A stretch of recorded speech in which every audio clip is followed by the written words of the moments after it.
Imaginez, vous assistez à une conférence, le sujet vous passionne, tout semble clair sur le moment. Vous écoutez attentivement, vous comprenez, mais quelques jours plus tard, c'est le trou noir. Vous vous souvenez vaguement de l'idée générale, mais impossible de retrouver les détails précis. Et là, vous pestez contre votre mémoire. Vous vous dites que vous auriez dû prendre des notes, mais au fond, est-ce que cela aurait changé quelque chose ? Imaginons maintenant une autre situation. Vous êtes allongé dans votre lit, prêt à vous endormir, et là, une idée brillante surgit. Une idée de génie, vous en êtes sûr. Vous vous dites que c'est tellement évident que vous ne pouvez pas l'oublier. Mais le lendemain, plus rien. Et là, à nouveau, c'est le trou noir. Vous savez que vous aviez pensé à quelque chose d'important, mais impossible de vous en souvenir. Alors pourquoi ces situations sont-elles si courantes ? Tout simplement parce que notre cerveau n'est pas conçu pour stocker tout ce que nous entendons, tout ce que nous pensons. Il sélectionne, il trie, il oublie, mais heureusement, il a développé un outil formidable pour pallier cette faiblesse, c'est l'écriture. Et c'est justement le sujet du jour.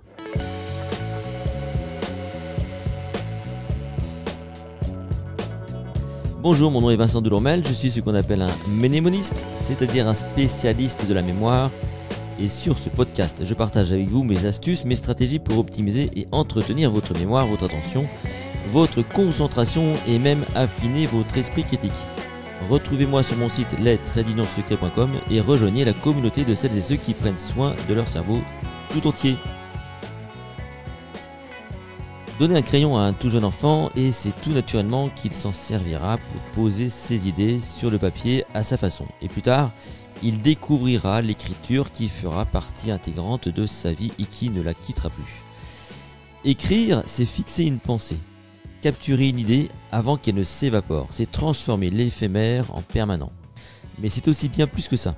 Parce qu'en réalité, l'écriture ne se contente pas d'enregistrer l'information, elle la modifie, elle l'organise, elle nous aide à la comprendre. D'abord, pourquoi avons-nous besoin d'écrire pour nous souvenir ? Quelle est la différence entre notre mémoire biologique et cette mémoire artificielle qu'est l'écriture ? Ensuite, écrire à la main ou au clavier, est-ce la même chose pour notre cerveau ? Et enfin, pourquoi l'écriture est-elle parfois perçue comme une faiblesse alors qu'elle est en réalité une force ? Pour comprendre tout cela, il faut d'abord s'intéresser à la manière dont fonctionne notre mémoire. Contrairement à ce qu'on pourrait croire, notre cerveau ne fonctionne pas comme une simple boîte d'archives où chaque souvenir serait stocké de manière fixe et définitive. Et non, car la mémoire est dynamique. Chaque fois que nous nous rappelons d'un souvenir, nous le reconstruisons et parfois même nous le modifions sans nous en rendre compte. Les neurosciences distinguent d'ailleurs plusieurs types de mémoire. La mémoire sensorielle qui enregistre brièvement ce que nous voyons et entendons, la mémoire à court terme qui englobe la mémoire de travail, nous permet de retenir une information pendant quelques secondes ou quelques minutes. Et enfin, la mémoire à long terme qui stocke les connaissances et les expériences pour des jours, des années et parfois même toute une vie. Mais voilà, la mémoire humaine, elle a des limites. Elle oublie, elle déforme, elle mélange et c'est là qu'intervient l'écriture. L'écriture, c'est une mémoire externe, une mémoire artificielle qui permet de fixer l'information en dehors de notre cerveau. D'ailleurs, ce n'est pas un hasard si l'écriture est apparue il y a plus de 5000 ans en Mésopotamie. À l'origine, elle servait avant tout à conserver des informations importantes. Les transactions commerciales, les lois, les récits mythologiques. L'être humain a très vite compris que sa mémoire biologique ne suffisait pas et qu'il avait besoin d'un support pour ne pas tout perdre. C'est d'ailleurs amusant de voir que l'écriture était déjà perçue comme une faiblesse à l'époque de Platon. Dans le dialogue du Phèdre, Platon raconte que le dieu égyptien, Thoth, inventeur de l'écriture, vient présenter son invention au roi. Mais le roi n'est pas convaincu. Il dit que l'écriture va affaiblir la mémoire des hommes, qu'ils ne feront plus l'effort de retenir les choses par cœur. Ironie du sort, si nous connaissons cette histoire, c'est justement parce qu'elle a été écrite. Alors Platon avait-il raison ? L'écriture nous rend-elle plus faibles ou au contraire, nous permet-elle d'aller plus loin dans notre réflexion et de structurer notre pensée ?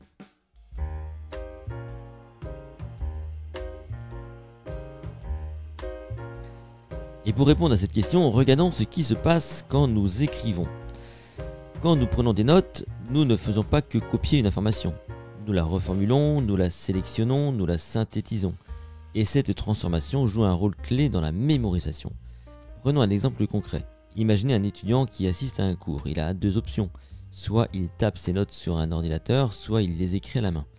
À première vue, le clavier semble plus efficace, il permet d'écrire plus vite, donc de capturer plus d'informations. Mais des études montrent que cette rapidité est en réalité un piège. En tapant au clavier, l'étudiant se contente souvent de retranscrire mot pour mot ce qu'il entend sans vraiment traiter l'information. En revanche, lorsqu'il écrit à la main, il est obligé d'aller plus lentement. Il ne peut pas tout noter, il doit donc sélectionner les idées importantes, les reformuler avec ses propres mots. Et c'est ce processus d'interprétation et de synthèse qui favorise la mémorisation. Une étude célèbre menée par Müller et Oppenheimer en 2014 a montré que les étudiants qui prenaient des notes à la main retenaient bien mieux les concepts que ceux qui tapaient sur un ordinateur. Pourquoi ? Parce qu'ils avaient été contraints de traiter activement l'information au lieu de la recopier passivement. En d'autres termes, écrire à la main, c'est déjà commencer à apprendre. Cela signifie-t-il que nous devrions tous abandonner nos claviers ? Pas forcément. Le clavier reste un outil formidable pour organiser et retrouver facilement des informations. Il est particulièrement utile pour des tâches où l'accès rapide aux notes est essentiel, mais pour ancrer une information dans notre mémoire à long terme, rien ne vaut l'écriture manuscrite. D'ailleurs, si vous avez l'habitude de prendre des notes, vous avez sans doute remarqué un phénomène étrange. Même si vous ne vous souvenez pas exactement de ce que vous avez écrit et noté, vous savez souvent où vous l'avez stocké, l'information. C'est comme si votre mémoire enregistrait l'endroit où se trouvait l'information, même si elle ne la retenait pas en détail. C'est d'ailleurs ce que nous avons très bien compris lorsque les êtres humains ont créé la méthode des lieux, appelée encore palais mental. On se souvient où sont stockées nos notes, nos mots-clés. Mais alors, pourquoi certaines personnes voient-elles encore l'écriture comme une faiblesse ? Pourquoi entend-on souvent des phrases comme « je suis obligé d'écrire, sinon j'oublie tout ». Eh bien, tout simplement parce que nous avons encore cette vieille idée que la vraie mémoire, c'est la mémoire biologique. Comme si externaliser une information, c'était tricher. Et pourtant, nous savons bien que personne ne peut tout retenir. Même les champions de la mémoire utilisent des techniques qui consistent à transformer les informations pour mieux les retenir. L'écriture est l'une de ces techniques. Elle ne remplace pas notre mémoire, elle la complète et la prolonge. Elle nous permet de mieux structurer nos pensées, de réfléchir plus en profondeur, d'éviter la surcharge cognitive. Alors au lieu de voir l'écriture comme une béquille, voyons-la comme une extension de notre intelligence, un outil puissant qui nous aide à penser, à apprendre et à transmettre. Aussi, la prochaine fois que vous aurez une idée brillante en pleine nuit, notez-la. C'est simple, pratique et très efficace. Alors pourquoi s'en priver ?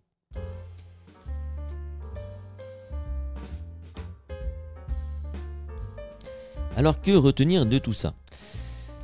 D'abord que notre mémoire est imparfaite. Elle oublie, elle déforme, elle mélange les informations et c'est normal. Notre cerveau n'est pas conçu pour tout retenir, mais plutôt pour faire du tri, pour extraire l'essentiel et établir des connexions entre les idées, garder cette idée de mémoire dynamique. Ensuite, l'écriture est une solution à justement ses limites. Ce n'est pas une tricherie, ce n'est pas une faiblesse, mais une extension naturelle de cette mémoire. Depuis des millénaires, nous avons développé l'écriture pour conserver, organiser et transmettre des informations. Et aujourd'hui, elle est plus que jamais un outil précieux. Mais attention, écrire ne veut pas dire recopier. Ce qui compte, ce n'est pas juste de poser des mots sur du papier ou sur un écran, c'est la manière dont on le fait. Et là, la science est claire. Écrire à la main est plus efficace pour la mémorisation que taper au clavier. Pourquoi ? Parce que l'écriture manuscrite nous oblige donc à reformuler, à résumer, à organiser l'information, alors que le clavier favorise une prise de notes plus automatique et plus passive. Cela ne veut pas dire qu'il faut abandonner complètement l'ordinateur. Chaque outil a son utilité. Le clavier est parfait pour structurer de grandes quantités d'informations, pour retrouver rapidement des notes, pour organiser sa pensée. Mais si l'objectif est vraiment de mémoriser une information, alors rien ne remplace un bon vieux carnet et un stylo. Alors concrètement, comment appliquer tout cela au quotidien ? Si vous êtes étudiant, essayez de prendre vos notes à la main, au moins pour les notions les plus importantes. Reformulez avec vos propres mots, faites des schémas, utilisez des couleurs. Plus vous serez actif dans votre prise de notes et plus vous retiendrez naturellement. Si vous êtes professionnel et que vous assistez à des réunions, testez la prise de notes manuscrite au lieu de taper directement sur votre ordinateur. Vous serez peut-être surpris de voir à quel point vous retiendrez mieux ce qui a été dit. Si vous êtes parent, vous vous demandez peut-être comment aider votre enfant à mieux retenir ce qu'il apprend à l'école. Eh bien, l'écriture est un formidable allié. Lorsque votre enfant révise une leçon, encouragez-le à écrire à la main plutôt qu'à simplement relire son livre ou ses notes. Par exemple, au lieu de réciter par cœur, demandez-lui de reformuler avec ses propres mots sur un carnet les informations, ou même, pourquoi pas, d'essayer de faire un dessin. Les études montrent que cette réécriture, ce réencodage, favorise la récupération et renforce la mémorisation. Un autre conseil, transformez la prise de notes en un jeu. Proposez à votre enfant d'illustrer ses leçons avec des schémas, des dessins ou des codes couleurs. L'apprentissage devient plus engageant et plus efficace. Et si vous êtes senior, avec l'âge, la mémoire a tendance à devenir plus fragile, vous le savez. Écrire peut être une excellente manière de stimuler les capacités cognitives et de ralentir le déclin mnésique. Tenir un journal, écrire ses souvenirs ou même simplement noter ses tâches quotidiennes active les connexions neuronales et entretient la mémoire. Une astuce simple et efficace, chaque soir prenez 5 minutes pour noter peut-être 3 choses importantes de votre journée. Cela permet non seulement de structurer votre mémoire, mais aussi de créer un rituel agréable qui stimule l'attention et la réflexion. Et puis pour tous, si vous aimez lire et que vous voulez vous souvenir des idées clés d'un livre, prenez l'habitude de noter à la main quelques phrases ou même simplement de griffonner un résumé dans un carnet que vous pourrez ensuite retranscrire sur votre ordinateur. Cela vous aidera à vraiment intégrer ces idées. Personnellement, moi je crée une fiche pour chaque livre didactique qui me paraît important. Il y a donc une première étape d'écriture sur le livre en question, de prise de notes, et après donc je restructure ça donc sur un document sur Internet. Écrire, ce n'est donc pas un signe de faiblesse, c'est une stratégie d'apprentissage, de compréhension et de réflexion. C'est un moyen de dialoguer avec soi-même, de donner une forme concrète à nos pensées. L'écriture est un outil puissant à tout âge. Pour les enfants, elle est un moyen d'ancrer l'apprentissage. Pour les adultes, elle est une méthode d'organisation et de structuration de la pensée. Et puis pour les seniors, elle devient une alliée précieuse pour garder l'esprit vif et préserver la mémoire. Alors, ne sous-estimez jamais son pouvoir, parce qu'au fond, c'est l'écriture qui nous permet de ne pas juste vivre les choses, mais de les comprendre, de les retenir et de les transmettre. Au fait, si vous écoutez ce podcast, mais est-ce que vous avez pris des notes ? Cet épisode est maintenant terminé, merci de m'avoir écouté. Si vous avez apprécié son contenu, n'hésitez pas à le partager avec vos amis et à me laisser un commentaire.